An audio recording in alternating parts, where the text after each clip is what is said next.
Thanks. Well, let's just start by praying. Lord, thank you for giving this opportunity. And Lord, I just pray it'll make a difference in one person's life that's listening. Thank you, Jesus. Okay, so if you'd asked me a year ago what I'd be doing today, about the last thing on the planet I would have thought I'd be doing is talking in front of you guys, Jefferson Baptist, about a trip to Saudi Arabia and going to the real Mount Sinai and standing where Moses stood. But I'll tell you, let's get to the first page. But before we get there, there's some things we need to do, some housekeeping things. I want to thank my sponsors, Trek Pole, Nike, Ray-Ban, Patagonia, Columbia. I received over $17,000 in sponsorship money to do this trip. It's something you need to know. Wait. That is technical difficulties, and that is absolutely a lie. That is not true. I didn't receive any money to do this trip. But I tell you that for two reasons. One is because anything I say from now on today, I want you to check with scriptures. And then the other thing is, I brought a hat to wear. I brought headlamps to wear to leave in the morning. I brought special sunglasses to walk in Saudi Arabia. You can't do this mountain without gloves. I had special hiking poles. I have a special coat that you had to wear. I have special pants because it's so thorny. I had special shoes. And it all went in this suitcase. And I went to Saudi Arabia, and my suitcase went to Los Angeles. And I never saw it again until we got home. So the clothes I wore for 5 days. I did change my underwear. Okay. So the next thing we need to do is just a disclaimer. Everything you hear today is what I'm saying. It doesn't represent Men's Group. It doesn't represent Jefferson Baptist Church.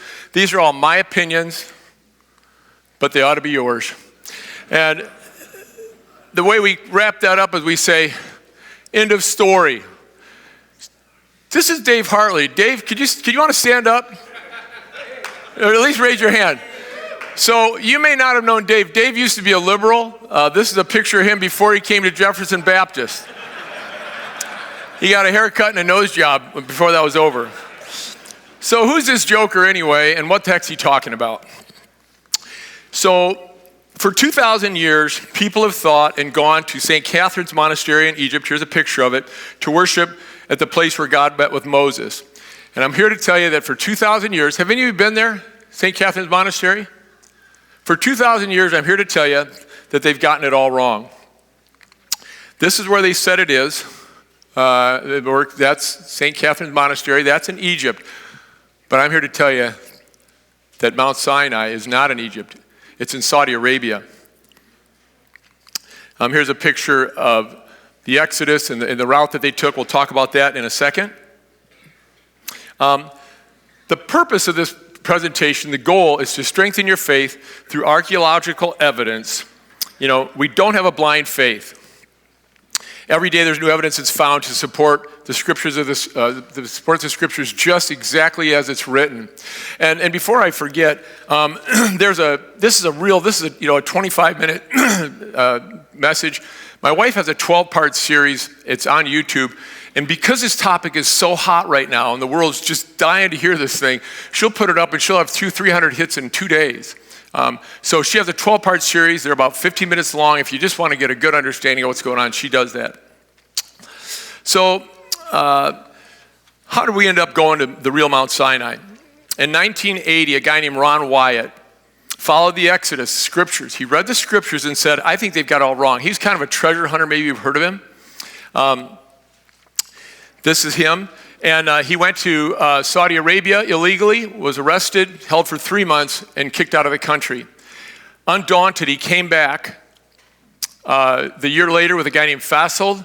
He was also arrested. They were told to get out of the country, and if they ever came back, they had the right to kill him without having any trial.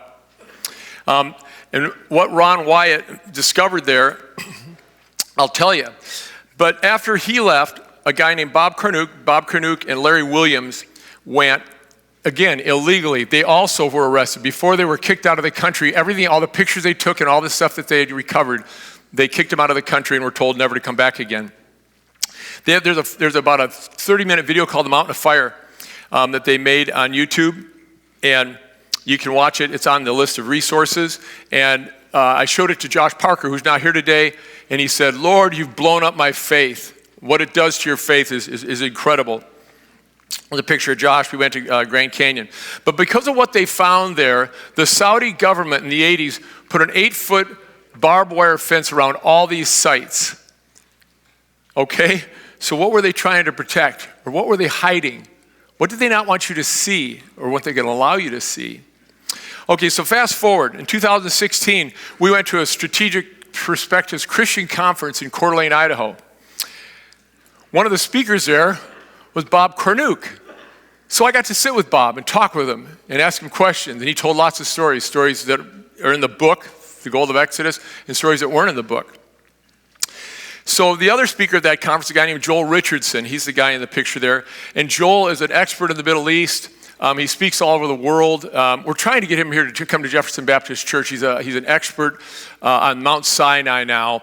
So I don't know how he pulled it off, but he somehow got permission to go to the real Mount Sinai. The government of Saudi Arabia gave him permission to make his own personal trip and got access to the mountain. With his efforts and a group called Living Passages, Joel became the first part of the first tour group to enter the kingdom of Saudi Arabia in the history of the country. You see, Saudi Arabia had no tourist visas. You couldn't say, hey, darling, on your way home tonight, stop and get a couple tickets to Saudi. I'm going to sit and watch the sunset on the Red Sea. You couldn't go there. They don't allow it. This place is different. It's really different. And so for him to get the permission to do that was incredible. And so they did that in 2019. They took 16 people, but they weren't going to the top of the mountain. They weren't going to Elijah's cave. I said, I'm not going. Then COVID hit. Then they allowed you to come in, but you had to be vaccinated. I'm not vaccinated. I've had COVID. And then in 2022, we got a call from Living Passages that said, you can go. You can go to Elijah's cave. You can go to the top of the mountain. You don't have to be vaccinated. And I said, we're in. So what's so important about finding the real Mount Sinai? Okay, so any archaeological evidence we find these days that validates the scriptures strengthens our faith. There's an undeniable excitement when you get to this place. It's like nothing you've ever done in your life. Maybe it's because it's been untouched by the world for so long. It's 3,400 years and nobody's been there. There's no tourists. Okay, maybe it's because we know where God himself came to the earth and spoke with Moses. I'm going to share this adventure with you in the order that the geographical locations came up in the Exodus, okay? And I'll use scriptures as the guide. As we travel, you'll see many clues that prove that Mount Sinai is not in Egypt. It's in Saudi Arabia. And I also want to mention at this time that we started our trip was in Saudi Arabia. We did go to Egypt, but not on this trip. So anything that you see before that happened was our pictures, but I wasn't there for this. So real briefly, Kingdom of Saudi Arabia. I think it's kind of, usually you think Allah bless you, but they don't. It's a unitary Islamic absolute monarchy. The guy's a king. It's three times the size of Texas. They make a lot of oil. Conversion from Islam to any other religion is punishable by death. So you don't mess around there. Law requires that you're a Muslim to be there. There's Sunnis and there's Shiites, okay? Sunnis are 85% of the world, 15% Shiites. They had a church split when Muhammad died. Some people thought you had to be a direct descendant. Some people said, anyway, that's what that split's all about. Here's a picture of the country. This is sitting on a plane with a little gal named Zakiya. She's a school teacher. They wear burqas there. They all wear burqas in public, the women that are adults. This is just in the airport. You're not sure they like taking your pictures. Because I'm an entrepreneur, I had an opportunity. My name's Shader. This is in a mall in Tabuk, and we learned that there was a clothing store we could have an opportunity to invest in. So we invested in a clothing store there because we thought it'd be easy to purchase the items because they only had one color. I'm just kidding. I have no idea why this is here, and I have no idea why my name is there. But anyway, they all wear burqas. Okay, so let's move right along here. Go back in Exodus. In Exodus 2:15, it says when Moses killed the guy, remember? Buried him in the sand. They found out about it. Pharaoh heard about it. Pharaoh said, heard of this, tried to kill Moses, but Moses fled from Pharaoh and went to live in Midian, where he sat down by a well. Okay, so where's Midian? Okay, the academic consensus identifies ancient Midian as being part of the northwest region of Saudi Arabia. You can see it there, okay? Here's another picture of Midian. The testimony of all the local people. When you go to Saudi Arabia, I mean, you just walk around, you say, where's Jabal al-Musa? And they'll go, where's the mountain of Moses? They know. Everybody knows where it's at. So the testimony of the local people tells you this here. The archaeological evidence proves that this is the area, indeed, the homeland of the Midianites, okay? And the excavations are still going on there today. Interestingly, at the St. Catherine's Monastery in Egypt, there's no archaeological evidence that there was ever a civilization living there when at the time of Moses. So you think, well, they just discount that. But, okay, other things. Moses encounters a burning bush at the base of the holy mountain, and he was told to return there with God's people to worship in Midian, not in Egypt. And the other thing's interesting. They have Dunkin' Donuts there, so we stopped and had some Dunkin' Donuts. It's pretty good. The other thing's interesting, they have the caves of Jethro were there. Now, Jethro was Moses' father-in-law, right? So these are pictures of the caves of Jethro. The Nabateans took over the area after that. You can see these kind of interesting pictures, and you can walk inside there. So then he comes to the well of Moses. If you recall, it says that he sat down by a well and he met Zipporah. He met his wife there. So this picture of this well is probably very, very likely the well that Moses, it's still there. You know, it's got a fence around it. In fact, if you look in the background, you can see the 8-foot barbed wire fence that they put to protect this place. But they let you in. You know, sometimes you have to have permits, and our guides did all that. This will give you a little description. So I don't know if you can hear me because it's kind of windy here, but this is Jethro. We were just right there looking at the caves of Jethro, and then this is the well that's been here, they know forever. So this is very possibly the well where Moses met Zipporah, and then the holy mountain of God is right there, Jabal al-Oz. So you can see how it all kind of fits together. Do we know for sure? No, but these things all start adding up together, and it's interesting. Goes to, Pharaoh says, I'm going to kill you. He goes to Midian. We just described that. Sits down to the burning bush. And then he returns. God says, go back and get the people. Let the people go. So Moses makes a trip back up over the top back to Egypt. Sits down with the Pharaoh. You all say, why didn't the Pharaoh just kill Moses? Well, it was kind of, he grew up with him as his brother. And you have to remember that Moses was a military leader. He took over Ethiopia. So he was a powerful man, just like Charlton Heston, And so he shows up there. But I have to put this in here because this just blew me away. We went to Cairo, Egypt. They know that the Exodus occurred between 1446 and 1231 BC. Historically, we know that that's when the Exodus occurred. It's not in the Egyptian when all their little writings, because they didn't ever write about their defeats. So you're not going to find it in there, okay? So it happened between 1448 and 1231. These are the 4 faces of the pharaohs. These guys have been found and uncovered and photographed and propped up, and you can stand at the glass and look at the face of 4 guys, and one of these 4 guys stood face to face and talked to Moses, and that just gave me goosebumps. I thought, this is the real guy. This isn't some kind of fake thing. So you say, okay, so then he says, the Exodus, what happens is they go through the 10 plagues, 10th plague, kill all the newborns. Pharaoh says, leave, okay? So Moses says, okay. So Moses just starts across. Now, typically he'd start his trip, and Moses would go across the same way that he came.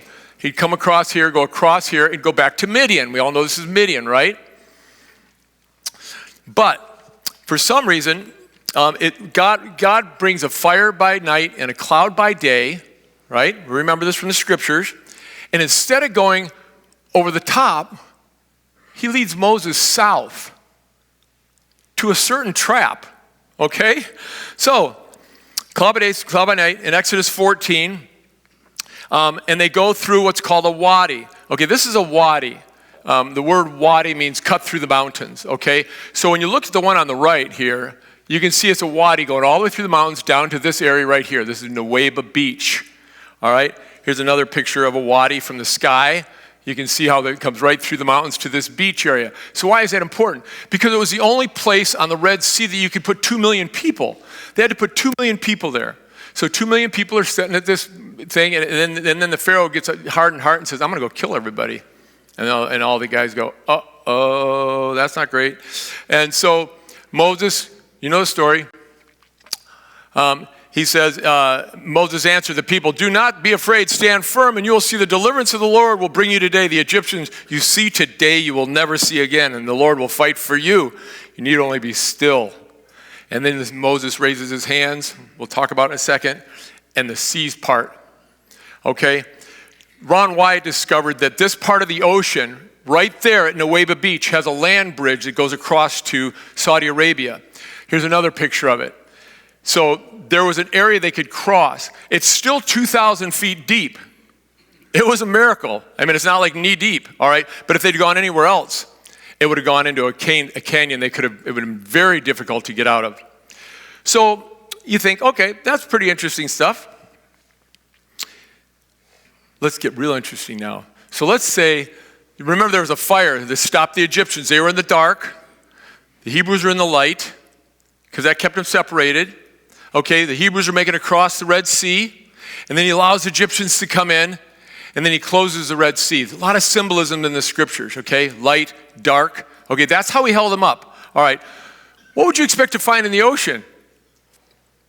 Some artifacts maybe, huh? Been instrumental in preserving the shapes of ancient artifacts.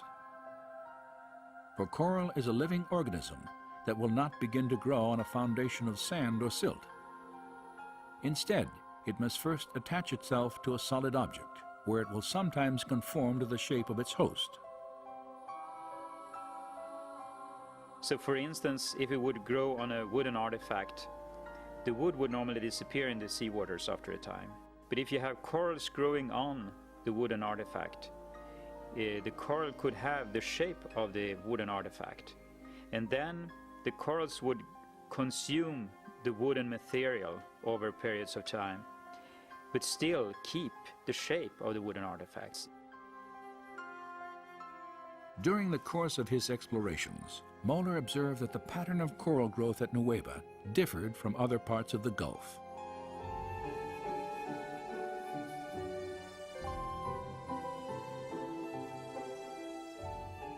Unlike the coral at the northern and southern ends of Aqaba, which often forms large, dense reefs, some covering many acres, the formations at Nuweiba Beach are generally smaller and scattered randomly across the seafloor.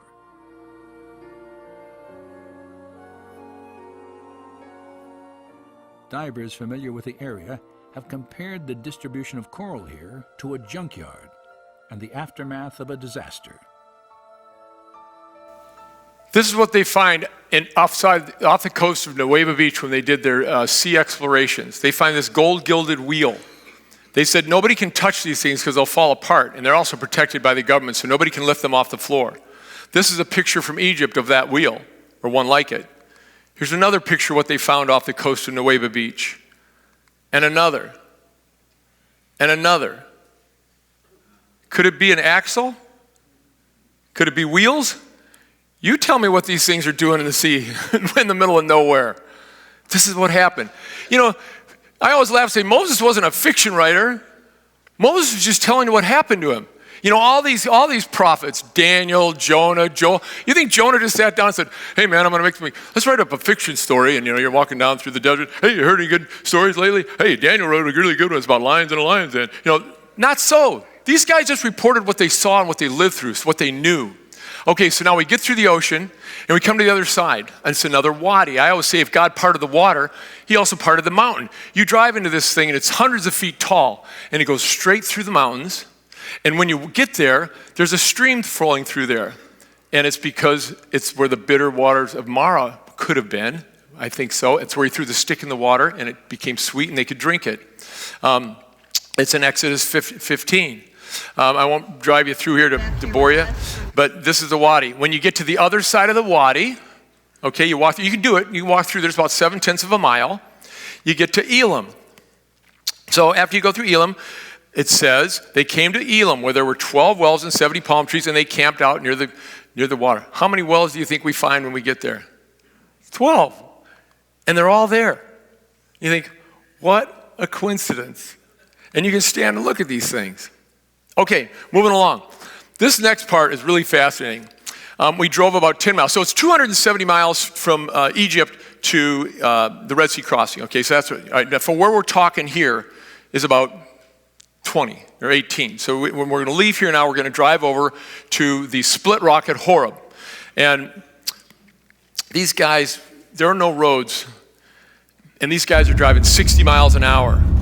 And they're driving side by side. I mean, and dodging rocks, for them it's like a big game. It's like they're playing a video game. Only we're in there, thinking we're sliding sideways, and these guys are just hooping it up and having a grand old time. But they make good time. And this also, by the way, is where they filmed all the Star Wars movies. True story. All the Star Wars movies are filmed right here in this area.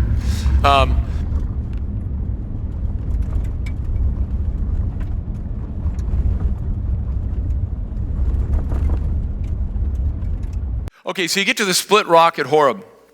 One of the most fascinating parts of this whole experience. Moses leads everybody to Rephidim, which is right next to the split rock at Horeb. And everybody starts complaining. There's a recurring theme through all of the Exodus book. And it goes like this. They're hungry, they're thirsty, or they're frightened.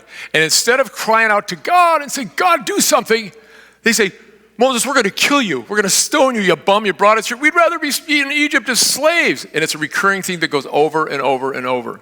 So Exodus 17 says, okay, you guys, I will stand. God says, take along your hand. God says to Moses, take some elders and go over and stand at the rock at Horeb.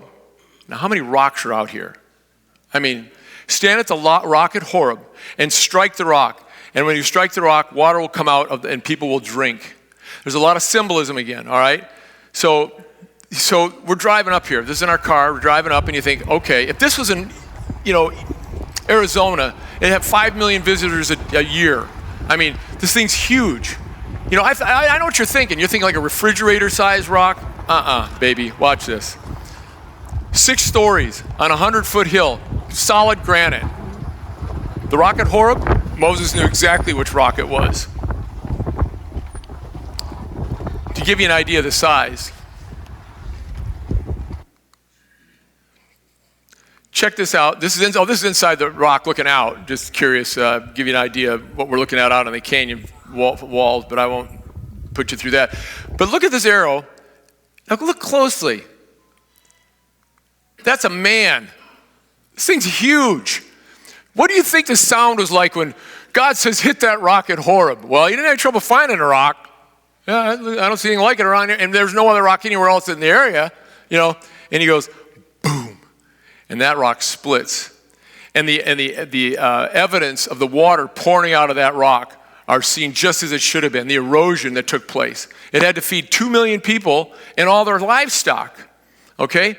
So moving along. We got to keep going here. Rephidim. So let's go back to Rephidim, which it says, if this is indeed the split rock, then there should be 2 very large plains just west where they camped and a huge battle was fought. It's exactly what we find. Okay?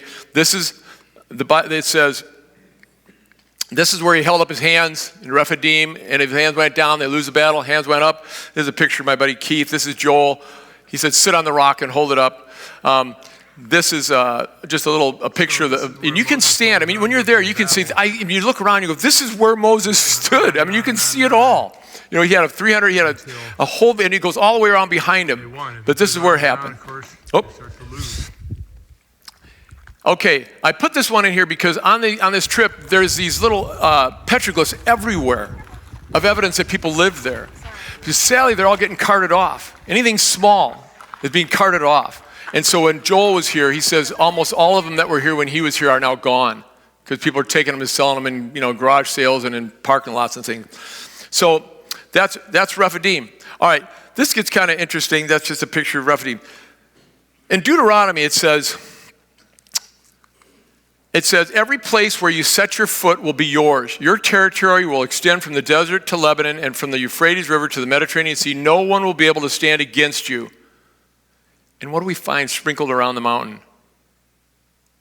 Pictures carved in the stones of little feet. Does this give you goosebumps, man? These guys were there. Okay, there's more. So then Joel, when he was walking around, was taking pictures, and he went inside some areas, overhangs and cliffs and things like that. And he found some pictures. So he took some pictures, and he called his wife Amy and described them to her, sent them to her, and she's back in New York or something. And she said, "That's Exodus 19." And he said, "What's Exodus 19?"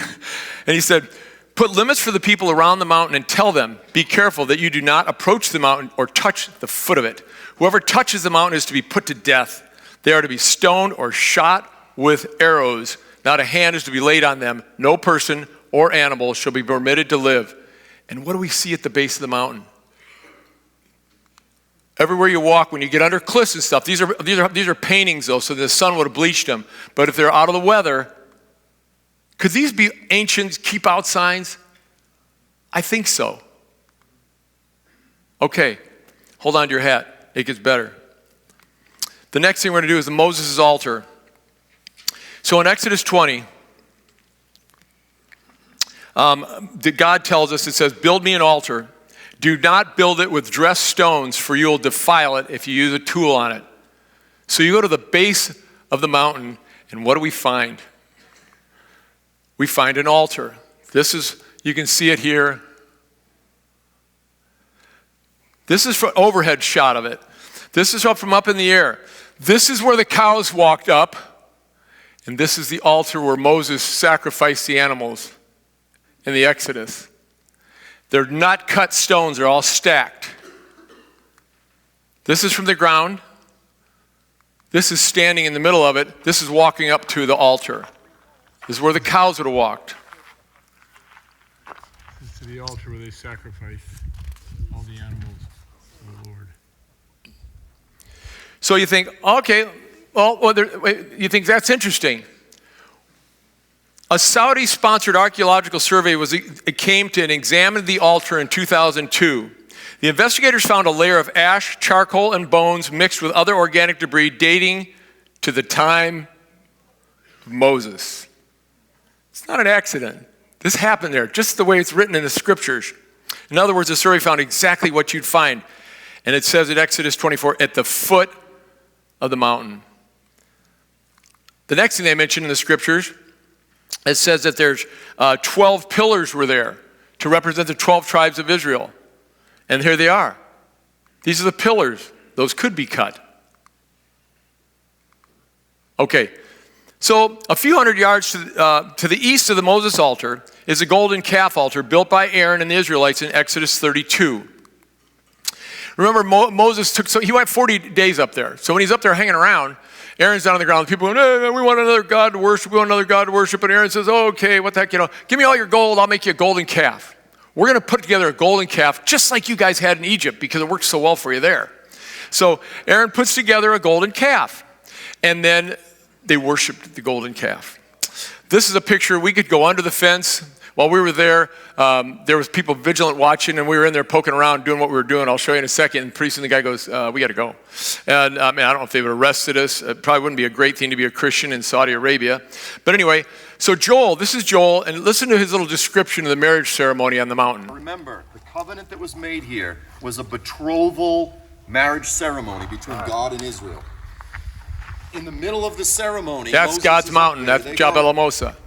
"Hey, Aaron, why don't you build us an idol, a golden calf idol?" Now, let me just say this too. You read the accounts, it was not solid gold. They make the idol out of wood and they overlay it with gold. That's why Moses burnt it. You can't burn a solid gold thing. And then he put the stuff in the water. But when you read the biblical account, Moses comes down with Aaron and he says, "What's that sound I hear in the camp? It's not the sound of victory or defeat. It sounds like they're singing. Why can't Moses see them?" Because he's in the bowl. It's not until he gets up over the second ridge that he sees what's going on. And that's when he comes down and he destroys the marriage certificate. The covenant is off. The deal is done. He rips up in the middle of the wedding. They're cheating on him with a cow god, right?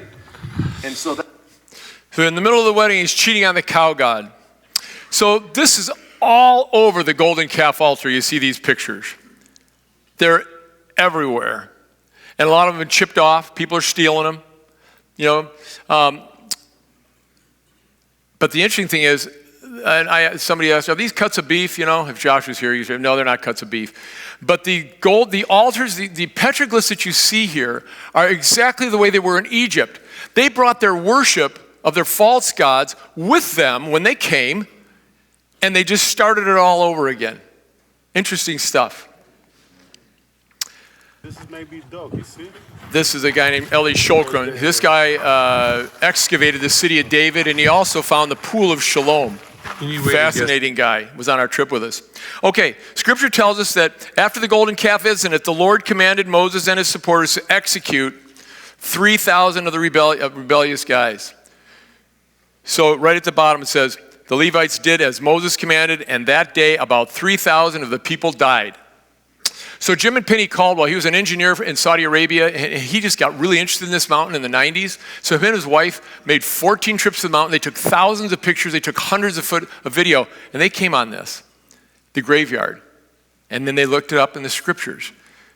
So you can start, if you look, you can see them standing up. I pointed them out. Some of them are laying down. Some are standing up. But the graveyard is there just the way they describe it. It's all there. It's also got an 8-foot barbed wire fence around it. We went around that too. Okay, another physical feature of the mountain that goes perfectly with the biblical narrative is a cave at the eastern side of the mountain. Scripture informs us that after being pursued by Jezebel and Ahab, Elijah fled for his life to Horeb, to the mountain of God, and he hid in a cave. So what do we find? A cave on the side of the mountain. Here's a picture from the outside in. Here's a picture from the inside out. So the cave of Elijah is there, just as the Scriptures describes it. Little brief interlude here. We camped at the base of the mountain. This is what it's like. We were suffering there. This is where we're spending the night. Miserable. We had double beds, tents. It was warm. We enjoyed it. We're right at the mountains just above us. The golden calf altar is just around our shoulder. There's no one there. It's not like you had to go, hey, we're staying at camp number 15. Could you we'll meet you at 13 for dinner. There's nobody there. There's nobody ever been there. It's really, really interesting. Okay, so this is what we've been talking about for the whole time. This is why one of the reasons we went there is I wanted to climb the mountain. So you decide to climb the mountain. And when you start the mountain, you ascend the mountain, starts at the golden calf altar, and then you walk a short distance and you go through the Moses altar. From there, your guide, our guy's name was Abdullah, led us through the rocks to the top of the mountain. There's no trails, no paths. You climbing over rocks, you're sliding down rocks. There's thorny bushes, that's why I have these pants on. I didn't have these pants on because I didn't have them. They were in Los Angeles. The terrain's thorny. The word Sinai means thorns. But in Exodus 24, it says, to the Israelites, the glory of the Lord looked like a consuming fire on the top of the mountain. This is one of the most incredible things when you look at the mountain. It's the top of it's all brown. And you think, how did that happen? And on your way up, you just kind of get emotions, man. It's really, it's emotional. I couldn't stop, but had to gather my thoughts. And I looked up and I said, my God, what have you done? What have you done? What have you done? And then you continue your hike, and about 2/3 of the way up, you come to a thing called the 70 Elders Plateau. Then Moses and Aaron and a couple other guys, and 70 of the elders of the Israel went up to where they saw God of Israel. The Lord said to Moses, come up to me on the mountain and wait here, that I may give you the tablets of stone with the law and the commandments which I have written for their instruction. So the elders meet with God at a plateau about 2/3 up the way of the mountain. And what do we find? What a surprise. There's the plateau. There's the plateau right there. And it's flat. And that's where they met. This is an interesting thing. It isn't scriptural, but the rocks change color. So this is where the rocks change. We go from the white color rock to the dark, all at one spot. No coincidence. you look out over the valley, you can see where the holy fire consumed the top of the mountain. So see at the top. So we made it to the top of the mountain. About 4 of us did. Some people didn't make it. Some people got themselves in real trouble. That's why we didn't make it to Elijah's cave, but that's for another day. Here's a couple of pastors, one guy from Indiana, another guy from Ohio. And then you get there. So we made it to the top of God's mountain. What a thrill. What a thrill. What a thrill. And you just want to linger there. So let's put it all together. If you look at this picture, you just get it geographically kind of where things are. You know, there's the mountain, there's Elijah's cave, there's the altar, Moses' altar, there's the golden calf altar. We didn't even talk about the boundary stones around the mountain. They're still all there. All the boundary stones are still there, written in Exodus 19. I don't know about the cleft of the rock part. We didn't get to that area. So here we go, going fast. Nueva Beach, the Red Sea crossing, 2,000 feet deep. God parted the waters. We serve a God that parts waters, you guys. Chariots, wheels, pieces left in the bottom of the ocean. The Wadi on the other side. The 12 wells at Elam. The little keep out signs around the base of the mountain. How about the little foot petroglyphs that say this is ours now? How about the split rock at Horeb? The Moses altar. The golden calf altar, the graveyard of standing stones. What archaeological finds will they have there if they dig that up? The cave of Elijah, the 70 elders plateau, and of course God's holy mountain. Do we know for sure? We don't. But I think God saved it for such a time as this. There's one other story I want to tell you. When I talked with Bob Cornuke at Coeur d'Alene, sitting on a couch, he shared this story that's not in the book. They're going to make it into a movie. It's not in the movie. He said they were on the mountain illegally, and a military patrol was coming up the side of the mountain, and they had to hide. And Bob says they saw the cave of Elijah, and Bob went in, and Larry went behind him, and he stopped, and he froze. And Bob said, Larry, get in here. Larry said, I can't go in there. He said, Larry, get in here. He said, I can't go in there. And he walked down and hid in the rocks on the side of the mountain. And the military patrol passed, and Bob came out of the cave, and they were reunited. You see, Bob's a Christian, and he could enter into those holy things of God like Elijah's cave. Larry's not a Christian. It was impossible for him to enter that place, and it nearly cost him his life. Don't be left outside what God has in store for you. Be in the place where you can enter God's holy place because your life depends on it. And if you don't know Christ as your Savior, make today your day and talk to me after. That's Bob and Larry again. On a final note, I believe there's a spiritual nature to this mountain. Something really different about it. It's been virtually untouched for 3,400 years. God left it for such a time as this. There's no tourists, no tourist buses, no churches, no shrines, but it's all there. And there's no shrines or tourist buses yet, but it's coming. With all the evidence, scriptural, historical, archaeological, I believe this to be the mountain of God. And don't forget, there's several scholars, there's books written on it that says when Jesus returns, they say the first place he's going to return is here. Maybe, just maybe, one of us will be there when it happens. Remember, God exists. He created everything. He created the Bible, and everything in it's true.